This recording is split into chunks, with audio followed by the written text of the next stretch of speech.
আমরা গিয়েছিলাম গাজীপুর কালিয়াকৈর শিফলতলি জমিদার বাড়ি লেকে। উম, এমনিতে খুব ভালোই ছিল, তবে গেটে লেখা ছিল যে প্রবেশের ক্ষেত্রে অনুমতি নিতে, কিন্তু কার কাছ থেকে অনুমতি নেবো চিন্তা করে পাচ্ছিলাম না, তাই অবশ্যই কী করলাম, আমরা আমরা নিজে নিজে অনুমতি নিয়ে একটু ভাবসাব নিয়ে ঢুকে গেলাম যাতে কেউ বুঝতে না পারে। পরে দেখি না, গেটে কেউ আর কিছু আটকালো না। পরে ভিতরে আসলাম, খুব সুন্দরই ছিল, লোকজনও কম ছিল, আস্তে আস্তে লোকজন বাড়ছে। তবে এমনি অনেক পুরনো, মানুষ থাকে ওইখানে, অনেকে বাস করে। তো ভিতরে ঢোকার পর একটু ভূতের পরিবেশে মনে হয়েছে, একটু ভয় ভয়ও লাগছিল, কেননা কেউ ছিল না তখন। পরে সামনে গেলাম আস্তে আস্তে।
এখানে কিছু গাছ ছিল যা ছিল অনেক পুরনো, দেখলেই বুঝতে পারবেন।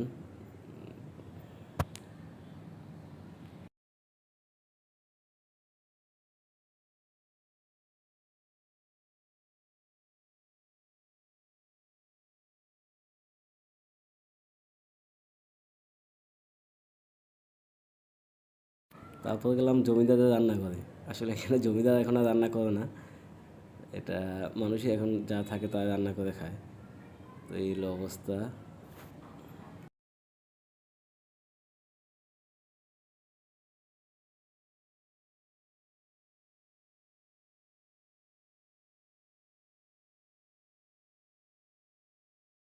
এখানে কিছু জমিদারদের আসবাবপত্র ছিল, আসলে কি জমিদারদের কিনা বোঝা যাচ্ছে না, এখানে এতদিন